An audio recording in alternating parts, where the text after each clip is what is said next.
नमस्कार। रिकवरी का action plan में आपका स्वागत है। आपके साथ मैं हूं विपिन भट्ट। तो जैसा आप जानते हैं कि सीएनबीसी आवाज पर इस वक्त हम एक खास सीरीज चला रहे हैं, रिकवरी का एक्शन प्लान। मतलब अब हम लॉकडाउन से बाहर आ चुके हैं, रिकवरी मोड में है। कोरोना से चुनौती जारी है, लड़ाई जारी है, लेकिन अब हमने अपने आप को चलायमान करना शुरू कर दिया है, यानी अपने काम धंधों पर हम लग गए हैं उससे मुकाबला करते हुए। तो अब अलग अलग सेक्टर्स में अलग अलग कहानी निकल कर आ रही है, लेकिन मेरे साथ आप देख रहे हैं रियल एस्टेट में किस तरह के रिकवरीज देखने को मिल रही है या क्या कुछ हो रहा है।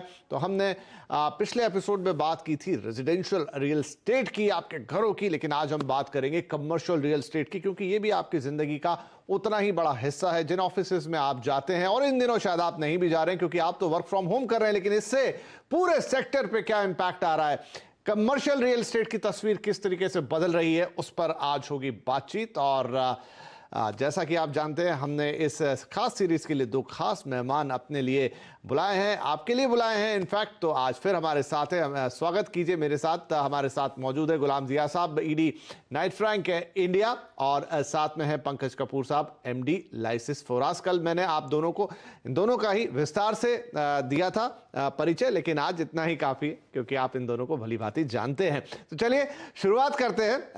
अब ये बात है कमर्शियल रियल एस्टेट की। आपने अगर हमारे पुराने प्रोग्राम्स देखे हैं या लास्ट ईयर में हमने बहुत सारी बातें की थी, तो बार बार आपने हमारे मुंह से ये सुना होगा, बातचीत में सुना होगा कि कमर्शियल रियल एस्टेट के लिए, ऑफिस रियल एस्टेट के लिए ये एक अनप्रेसिडेंटेड ईयर रहा। 2019 इतना शानदार साल, जब इतनी ज्यादा लीजिंग हुई, इतना कंपनियों ने इंटरेस्ट दिखाया। लेकिन अब इस कोरोना को आना था और गड़बड़ करना था, तो वो गड़बड़ हो गई है। लेकिन हम यहां से क्या तस्वीर बनेगी? क्या कोरोना ने पूरा खेल बिगाड़ दिया है या कुछ वक्त के लिए खेल बिगड़ा है? आगे क्योंकि इसके फंडामेंटल मजबूत है तो फिर से बात बदल जाएगी।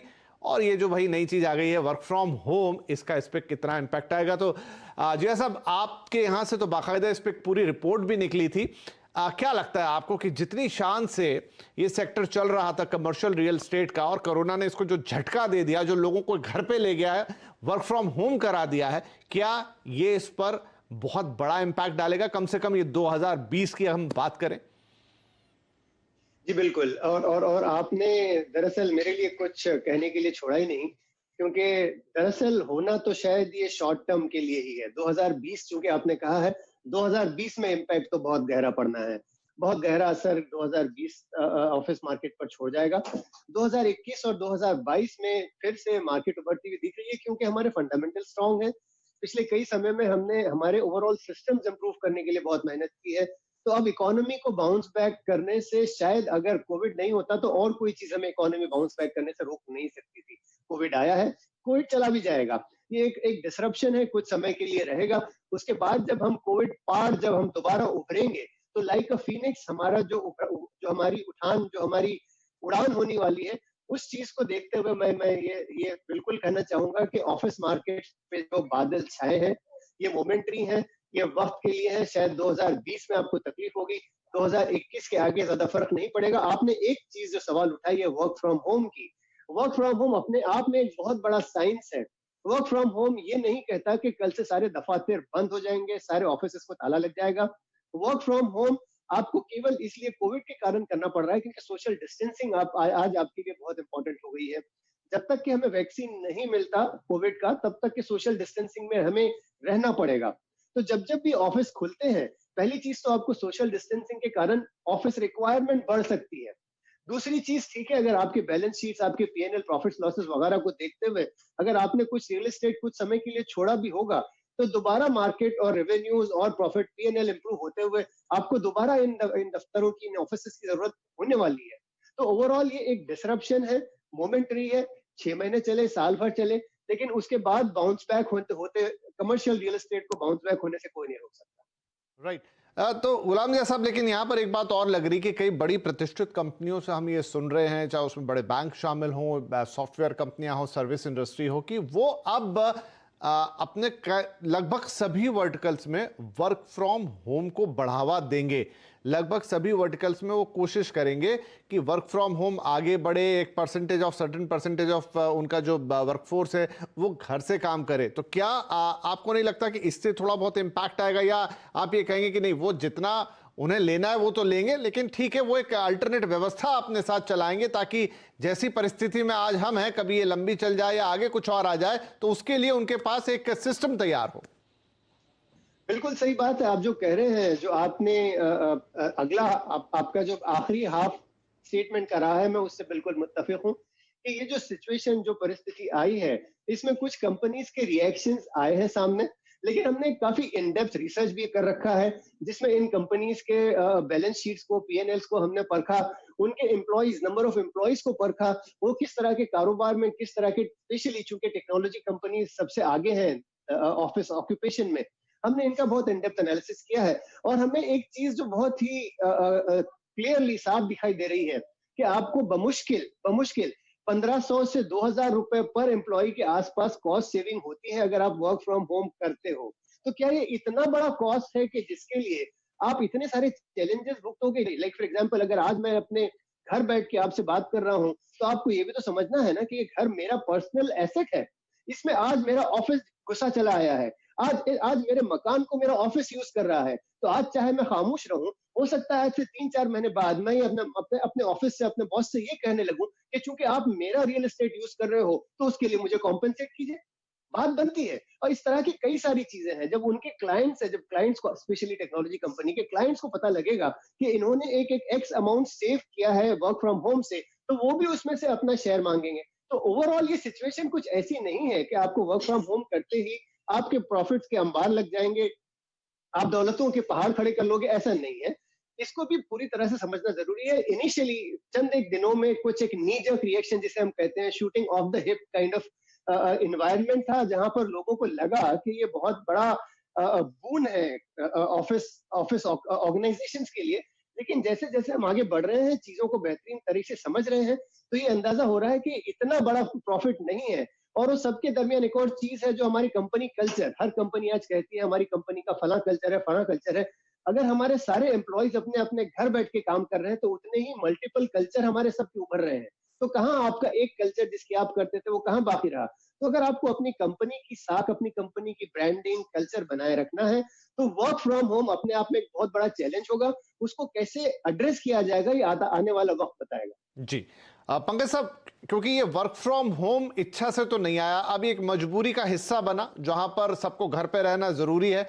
हम ये भी नहीं जानते कि अभी आगे के हालात क्या होंगे। वैसे हम अब लॉकडाउन से बाहर निकल रहे हैं, लेकिन कोरोना से मुक्त हो गए ऐसा बिल्कुल नहीं है। तो अभी ये फिलहाल कितना लंबा चलेगा कहना मुश्किल है, और जब तक ये चल रहा है तब तक वर्क फ्रॉम होम भी एक हद तक जारी रहेगा।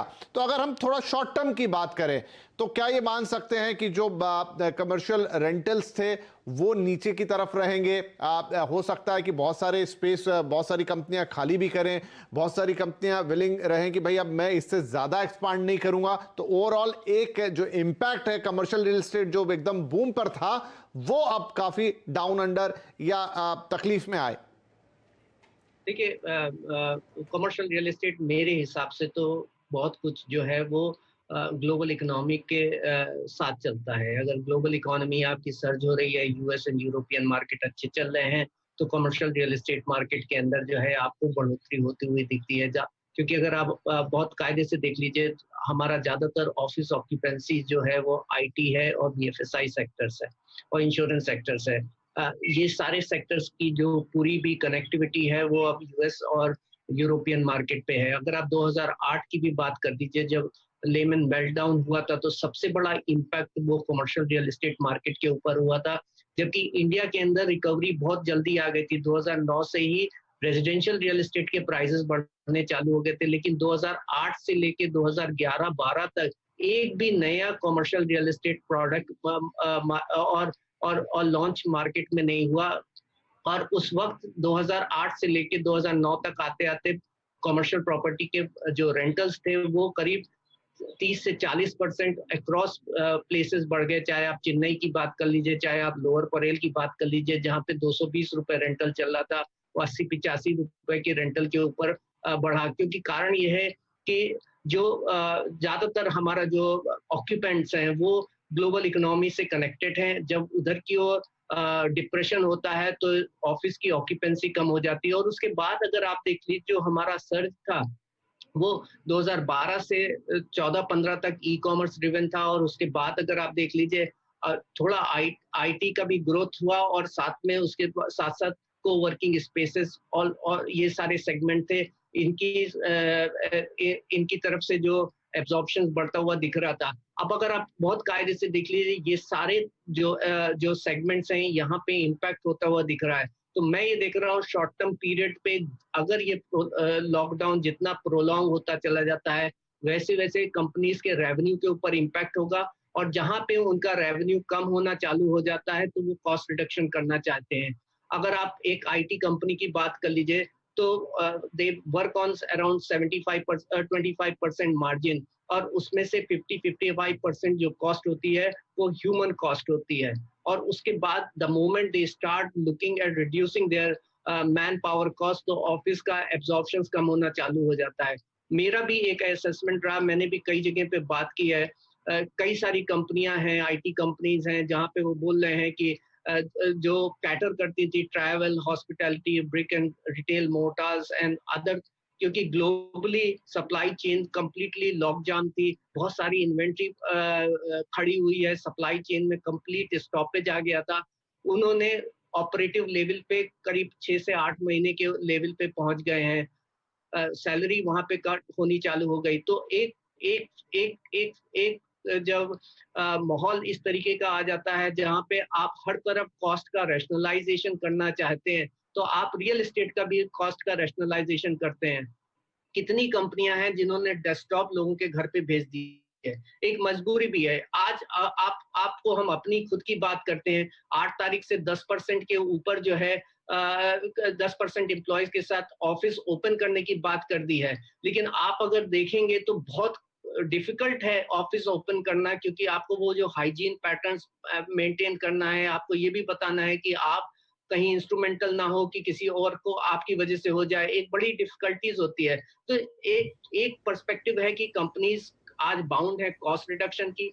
दूसरी बात है, जो बहुत बड़ा कॉन्स्टिट्यूएंट था रियल एस्टेट मार्केट का, कि हम डेंसिटी की वजह से प्राइस बढ़ता था, और डेंसिटी एक कर्स बन गई है और ये स्प्रेड आउट हो रहा है। तो मुझे ये लगता है कि pandemic has reopen, it has made people realize they can allow people to work from home and they can attain certain level of efficiency, so some level पे ये मैनेज करेंगे।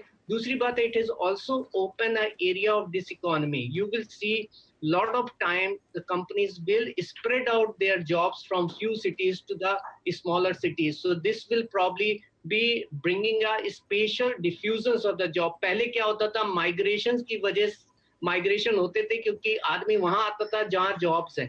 Pandemic has taught to the world that the jobs can move to the places where the people are. So it is going to change the behavior, the way the city's constitution used to be, the behavior of the cities. So my own sense commercial के ऊपर बहुत बड़ा impact होने वाला है, short term as well as long term. चलिए, तो यहाँ पर गुलाम जी साहब, पंकज कपूर साहब का जो व्यू है, क्योंकि मुझे भी ये लगता है, और इनफैक्ट आपने भी जो बात कही उसमें ये तो साफ था कि शॉर्ट टर्म में वो रहेगा, लेकिन लॉन्ग टर्म में आपके व्यूज थोड़े से अलग है। आप बाजार में काफी सारे व्यूज चल रहे हैं। एक व्यू ये भी है कि आपको लोगों को बुलाना होगा, और चूंकि आपको थोड़ी सोशल डिस्टेंसिंग भी मेंटेन करनी होगी, तो आपको ज्यादा बड़ी जगह लगेगी। दूसरी तरफ वर्क फ्रॉम होम की हम बात कर रहे हैं। इनफैक्ट हमने अपने दूसरे शोज में जो लिस्टेड कंपनीज हैं जो ऑफिस प्रोवाइड करती हैं उनसे बातचीत की, तो उन्होंने ऑन एयर भी ये बात मानी कि हाँ, हमको बहुत कॉस्ट रिडक्शन के लिए या किराए कम करने के लिए रिक्वेस्ट आ रही है, और ये भी है कि शायद जो रेंट्स है वो थोड़े डिफर्ड हो जाएं। लेकिन अब इसमें यही देखना होगा कि ये कब तक, 6 महीने, 8 महीने, साल भर, 2 साल, या आज जो इंपैक्ट क्रिएट हो रहा है कंपनीज के ऊपर, वो रिकवर करने में उनको कितना वक्त लगेगा, इसको आप कैसे देखते हैं? ये मैंने कहा था कि अगर मैं मीडियम टू लॉन्ग टर्म को लेके काफी बुलिश हूं, तो उसका कारण ये है कि हमारी इकोनॉमी कंजम्पशन ड्रिवन इकोनॉमी है लार्जली। पंकज जी सही कह रहे हैं कि जहां तक ऑफिस का सवाल है, ये टेक्नोलॉजी कंपनी जो उमूमन अमेरिका और यूरोप से प्रभावित होते हैं, लेकिन उसके अलावा हम खुद आज इतनी बड़ी पॉपुलेशन है, हम खुद इतने बड़े कंजम्पशन इकोनॉमी है कि हम काफी हद तक सेल्फ सफिशिएंट हैं, आत्मनिर्भर, जिसकी आजकल हर जगह बात हो रही है। काफी हद तक हम आत्मनिर्भर हो सकते हैं। जैसे आगे बात बढ़ रही है, जैसे बाउंस बैक ऑन इकोनॉमी की बात हो रही है, तो जैसे अगर इकोनॉमी हमारी शूट अप होना शुरू होती है, और उसको भी लेके कई सारे एक्सपर्ट जो अलग अलग लोग हैं, उन्होंने इकोनॉमी बाउंस बैक होने की Q3 और Q4 से ऑलरेडी बात शुरू हो चुकी है। तो अगर ये सारी चीजें हो रही है, इकोनॉमी बाउंस बैक हो रही है, अगर हम इस assumption को मान लेते हैं, तो क्या कारण है कि ऑफिस सेक्टर उसका फायदा नहीं उठाएगा? और यही एक रीजन है जिसके कारण मैं ये कह रहा हूँ कि mid term to long term में ऑफिस को फैलते हुए, ऑफिस की ग्रोथ होते हुए कोई नहीं रोक सकता। अब अगर यही हमें डिस्कस करना है, डिबेट आर्ग्यूमेंट सिर्फ इस बात की रह जाती है कि बाउंस बैक, इकोनॉमी को बाउंस बैक करने के लिए कितना समय दरकार है। बस वही एक चीज है जिसपे शायद आपका और मेरा व्यू डिफर करेगा, लेकिन मैं इस बात पर पुरजोर बिलीव रखता हूँ कि जैसे ही इकोनॉमी सुधरेगी, कमर्शियल रियल एस्टेट को सुधरने से कोई नहीं रोक सकता, क्योंकि दूसरी तरफ हम ये भी मान रहे हैं कि शायद अगले साल भर में वैक्सीन भी चला आए। तो अगर वर्क फ्रॉम होम का कारण सिर्फ कोविड था, तो शायद अगले चंद क्वार्टर्स में हम उस कोविड के प्रॉब्लम को भी सॉल्व कर चुके होंगे।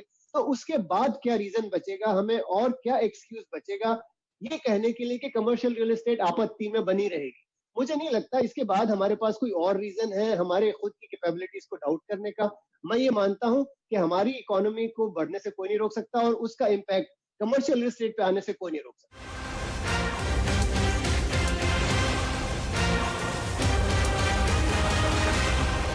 पंकज साहब, आप कोविड में जो हमारे पास ऑलरेडी स्टॉक था, अब स्टॉक के बारे में आप ही हमें यहाँ से ज़्यादा जानकारी देंगे। जैसे हमने पिछले एपिसोड में बहुत ही हैवी इन्वेंट्री की बात की रेजिडेंशियल रियल एस्टेट में, लेकिन क्या कमर्शियल रियल एस्टेट में भी वैसी ही स्थिति है? क्योंकि अब इस दौरान तो काम भी नहीं हो रहा है, आगे भी काम का जो स्पीड है, मतलब कंस्ट्रक्शन का जो स्पीड है वो काफ़ी स्लो होने वाला है। मींस नई सप्लाई में भी दिक्कत रहेगी आने में, तो वो जो मिसमैच है उसकी वजह से क्या भाव या रेंटल्स तब भी उतने नीचे नहीं जाएंगे जितना हम एक्सपेक्ट कर रहे हैं, भले ही हम मिड टर्म शॉर्ट टर्म किसी की भी बात कर लें?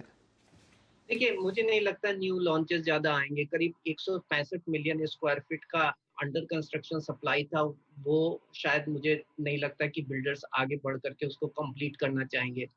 जो आपकी रेडी स्टॉक था उसमें करीब 86 मिलियन की जो है अक्रॉस 8 सिटीज में इतनी इन्वेंट्री थी। और ये अगर जिस हिसाब से लॉकडाउन बढ़ा, और अगर हमने एक असेसमेंट भी किया था कि अगर ये लॉकडाउन का इम्पैक्ट सितंबर तक चलता है, तो ये वैकेंसी जो है वो 12% है, जो आज के दिन वो बढ़ के 32% तक होने की उम्मीद है, क्योंकि कई सारी कंपनियां जो हैं वो वैकेट करेंगे। लेकिन अगर आज के लेवल पे भी रखिए, तो अगर हम 12% से बढ़ करके 20% के ऊपर होते हैं, तो हमारा जो आज का वैकेंसी लेवल है वो डबल हो जाता है। तो अगर डबल हो रहा है, तो इसका मतलब ये है कि और इंक्रीमेंटल न्यू एब्जॉर्प्शंस मुझे होता नहीं दिख रहा है। तो अगर आप बहुत कायदे से देख लीजिए, तो हर साल जो है वो हम 35 से 40 मिलियन के हिसाब से एब्जॉर्प्शन करते हैं। आज की एग्जिस्टिंग रेडी इन्वेंट्री 86 मिलियन है, अंडर कंस्ट्रक्शन 165 मिलियन है, और उसके बाद अगर कुछ वैकेशंस ऑफिस वैकेट हो जाते हैं इस पीरियड में, और ये वैकेंसी 12% से बढ़ के 20% पे हो जाती है, तो मुझे लगता है कि ये इसकी रिकवरी आने में आपको 2 से 3 साल लगेंगे। क्योंकि अगर आप वैसे ही देख लीजिए, तो आपके पास 2 से 3 साल की इन्वेंट्री आज भी पड़ी हुई है। अगर न्यू लॉन्चेस, मुझे लगता है अगर वो कर्टेल हो जाते हैं इसके बावजूद, तो हर एक एंगल पे मैं देखता हूँ कि हम ये सोचें कि इमीडिएटली वी शेप रिकवरी आ जाएगी, आपका सितंबर में सारी चीज चालू हो गई तो आपके न्यू एब्जॉर्प्शंस होने चालू हो जाएंगे, मुझे अनलाइकली लग रहा है। क्योंकि इसमें हमने वो नहीं रखा है कि जहां कंपनीज आज ये भी सोचने लगी हैं कि 20 से 25% स्टॉक शायद और एम्प्लॉय को वो वर्क फ्रॉम होम करना चाहेंगे। हर एक कंपनी की बॉटम लाइन पे इम्पैक्ट आया है। सब लोग जो है कॉस्ट रिडक्शन की बात करेंगे, तो हो सकता है कि स्पेस का एब्जॉर्प्शन बढ़ जाए, लेकिन आपके रेंटल कम हो जाएंगे, तो आपका रेवेन्यू कम हो जाएगा। तो ओवरऑल जो पैसा कमर्शियल रियल एस्टेट ऑफिस बना रहा था, वो उतना बना पाएगा 1 साल के बाद या 2 साल के बाद? मुझे इस पे एक क्वेश्चन मार्क होता हुआ दिखाई दे रहा है। राइट तो पंकज कपूर साहब का कहना है कि जो अभी हालात हैं उससे एग्जैक्टली जैसे हम जो 2019 में जिसे छोड़ के आगे बढ़े थे वहां तक पहुंचने में अब तमाम फैक्टर्स को गिन लीजिए, चाहे उसमें वर्क फ्रॉम होम जैसी बात आ जाए, कंपनियों की अपनी आर्थिक स्थिति आ जाए, उनकी रिकवरी आ जाए, कंस्ट्रक्शन आ जाए, नई सप्लाईज आ जाए, 2 से 3 साल तक का वक्त लग सकता है। गुलाम साहब, आपका एस्टिमेट क्या कहेगा? नहीं, मैं इस चीज में पंकज जी से सहमत हूँ। शायद मैं थोड़ा ज्यादा बुलिश हूँ, मुझे लगता है शायद उससे पहले हो। लेकिन बात तो है कि इस चीज को बाउंस बैक होने से कोई नहीं रोक सकता, चाहे उसके लिए 1.5-2 साल लग जाए या 2.5-3 साल लग जाए। शायद मैं 2-2.5 साल के आसपास इस आंकड़े को रखूं, जिसको पंकज जी 3-3.5 साल बता रहे हैं, इसलिए कि शायद मेरा लेवल ऑफ एक्सुबरेंस शायद थोड़ा ज्यादा है। और उस चीज के सहारे मैं कहना चाहूंगा कि ये इसे बाउंस बैक होते बहुत जल्दी देख रहा हूं मैं। राइट तो पंकज साहब, एक और चीज है, क्योंकि हम बात कर रहे हैं कमर्शियल रियल स्पेस की और हमने हाल ही में देखा कि जिस तरह से कई सारे स्टार्टअप्स आए और कोवर्किंग स्पेसेस की बड़ी डिमांड आई और कई बड़ी बड़ी कंपनियां भी उसमें, ऑलमोस्ट बड़े बड़े क्लाइंट्स उन्हें मिले, टॉप मल्टीनेशनल कंपनियों ने भी वो मॉडल अपनाया। क्या वहां पर भी एक बड़ा इंपैक्ट आते देखेंगे? क्योंकि ये इनमें जितनी भी कंपनियां डील करती हैं वो ज्यादातर स्टार्टअप कंपनियां, और उनके पास ऐसा कोई बहुत बड़ा बैकग्राउंड या बैक सपोर्ट होता नहीं है। बिल्कुल सही कह रहे हैं, और हमने कोविड से पहले ही असेसमेंट किया था कि ये जो है ना एक होटल इंडस्ट्री की तरह काम करते हैं, जहाँ पे इनकी ऑक्यूपेंसी लेवल अगर 70-75% से ऊपर नहीं है तब तक इनके बिजनेस सस्टेनेबल नहीं है। और क्योंकि ये स्टार्टअप है, इनके फंडिंग मिली हुई है, तो जब तक मनी बर्न कर रहे हैं तब तक they can enjoy and they can continue holding and absorbing the office spaces. और अगर आप बहुत कायदे से एनालाइज कर लीजिए, पिछले 2 साल का जो एब्जॉर्प्शन हुआ है उसमें 25 से 30% एब्जॉर्प्शन कोवर्किंग स्पेसेस की वजह से हुआ था। तो और यहाँ पे जो है ये इम्पैक्ट आ गया, और कई सारी कंपनियां बीच में अडॉप्ट भी कर रही थी कोवर्किंग स्पेसेस में जाने के लिए, क्योंकि आपको कम चीपर रेंटल मिलते थे। तो instead of maintaining your office, many company adopted to moving into smaller और कोवर्किंग स्पेसेस। लेकिन अब ये जो है क्वेश्चन मार्क आ गया है कि वहां पे, क्योंकि ये क्लोज क्लस्टर है, आपको सब तरफ से लोग बाग आ रहे हैं, बहुत सारी कंपनियों के एम्प्लॉय एक छत के नीचे साथ में काम करते हैं, सोशल डिस्टेंसिंग मेंटेन होती है कि नहीं मेंटेन होती है, हाइजीन के वो जो रिक्वायरमेंट है वो कर सकते हैं कि नहीं कर सकते। मुझे नहीं लगता कि बहुत सारी कंपनियां और एम्प्लॉय इच्छुक होंगे वहां पे उस इन्वायरमेंट में जाकर के और इतने सिक्योर फील करेंगे। और ये इस कोवर्किंग स्पेसेस पे जरूर मुझे लगता है कि एक बड़ा इम्पैक्ट आने वाला है, क्योंकि राइट तो क्योंकि सर अब समय मेरा समाप्त हो रहा है, लेकिन हाँ आपने अपनी बात रख दी कि कोवर्किंग स्पेसेस के लिए भी टाइम अब ये इतना आसान नहीं है, बड़ी मुश्किलात होगी, और शायद जो हम एक स्टैंडर्ड कमर्शियल रियल एस्टेट देखते हैं उससे ज्यादा दिक्कतें यहां देखने को मिल सकती है। बहरहाल अंडरलाइन करें तो यही कि दिक्कतें तो हैं, तकलीफें हैं। अब ये समय जिससे हम गुजर रहे हैं ये कब बदलेगा, किस स्वरूप में बदलेगा, आगे क्या हालात बनेंगे, लेकिन अगर जैसा हम सोच रहे हैं तो हमारे दोनों ही एक्सपर्ट एक बात पे तो मान रहे हैं कि करीब करीब 2 से 2.5 साल, थोड़ा उससे ज्यादा थोड़ा उससे कम, इतना वक्त तो लग जाएगा जब हम कमर्शियल रियल एस्टेट को वापस उस मुकाम पर, उस स्टेज पर आता हुआ देखेंगे जहां पर हमने उसको छोड़ा था। और ये होता हुआ हमारे सामने कितना आसान कितना मुश्किल वो हम सबको दिखाई देगा, क्योंकि अभी भी हम कोरोना महामारी के बीच में हैं। अभी फिलहाल हमारे पास इससे निजात का सीधा सीधा तो कोई उपाय दिखाई नहीं दे रहा है। तो राइट, इस हफ्ते की इस बातचीत में इतना ही, इस दिन की माफ कीजिए। और अब तक हमने बात कर ली अपनी इस खास पेशकश में रेजिडेंशियल हाउसिंग के बारे में, आज हो गया है कमर्शियल प्रॉपर्टी।